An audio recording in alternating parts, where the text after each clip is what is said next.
السلام علیکم ورحمۃ اللہ۔ ویلکم ٹو زخرف القرآن چینل۔ آج کی ویڈیو میں میں آپ کو 40 احادیث کا ترجمہ بتاؤں گی۔ اللہ تعالیٰ مجھے اور آپ کو عمل کرنے کی توفیق دے، آمین۔ بسم اللہ الرحمن الرحیم۔ والدین کی نافرمانی کی ممانعت کے بارے میں حدیث: قال النبی صلی اللہ علیہ وآلہ وسلم لا تعق والدیک۔ نبی کریم صلی اللہ علیہ وآلہ وسلم نے فرمایا، والدین کی نافرمانی مت کرو۔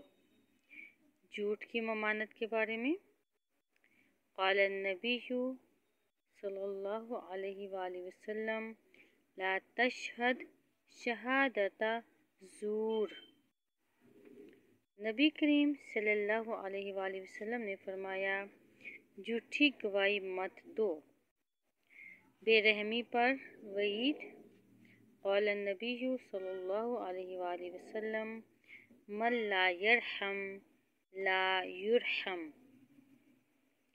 نبی کریم صلی اللہ علیہ وآلہ وسلم نے فرمایا، جو شخص رحم نہیں کرتا اس پر رحم نہیں کیا جاتا۔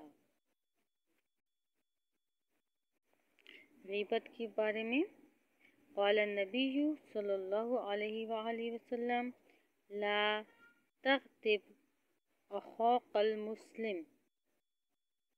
مسلمان بھائی کی غیبت نہ کرو۔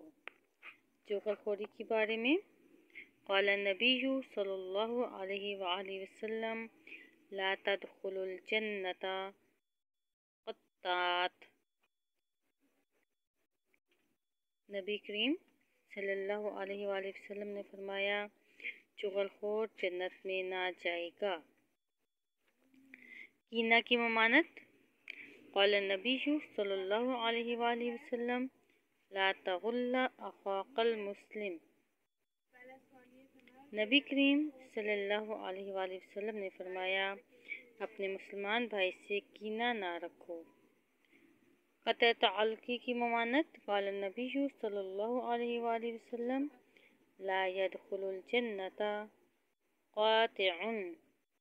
نبی کریم صلی اللہ علیہ وآلہ وسلم نے فرمایا، قطع تعلق کرنے والا جنت میں داخل نہ ہوگا۔ ملاوٹ کی ممانعت کے بارے میں نبی کریم صلی اللہ علیہ وآلہ وسلم نے فرمایا، من غش فلیس منا۔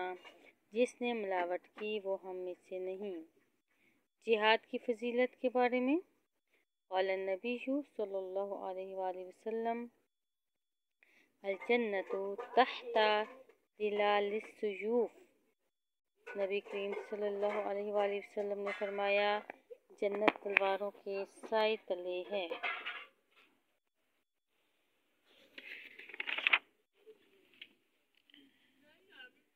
سلام کو پھیلاؤ قال النبی صلی اللہ علیہ وآلہ وسلم افشوا السلام تسلموا۔ نبی کریم صلی اللہ علیہ وآلہ وسلم نے فرمایا، سلام کو پھیلاؤ سلامتی سے رہو گے۔ صبح سونے کی ممانعت قال النبی صلی اللہ علیہ وآلہ وسلم نوم الصبحۃ تمنع الرزق۔ نبی کریم صلی اللہ علیہ وآلہ وسلم نے فرمایا، صبح کا سونا روزی کو کم کرتا ہے۔ کثرت ذکر کی فضیلت قال النبی صلی اللہ علیہ وآلہ وسلم اکثروا ذکر اللہ حتی یقولوا مجنون۔ اللہ کا ذکر اتنی کثرت سے کرو کہ لوگ تمہیں دیوانہ کہیں۔ کلمہ طیبہ کی فضیلت قال النبی صلی اللہ علیہ وآلہ وسلم من قال لا الہ الا اللہ دخل الجنہ۔ نبی کریم صلی اللہ علیہ وآلہ وسلم نے فرمایا، جس نے لا الہ الا اللہ سچے دل سے کہا جنت میں داخل ہوگا۔ افضل ترین شخص قال النبی صلی اللہ علیہ وآلہ وسلم خیرکم من تعلم القرآن وعلمہ۔ نبی کریم صلی اللہ علیہ وآلہ وسلم نے فرمایا، تم میں سے بہترین شخص وہ ہے جو قرآن سیکھے اور دوسروں کو سکھائے۔ یہاں پر یہ ویڈیو مکمل کرتے ہیں۔ اگلی ویڈیو میں ہم انشاءاللہ مزید احادیث بیان کریں گے۔ السلام علیکم ورحمۃ اللہ۔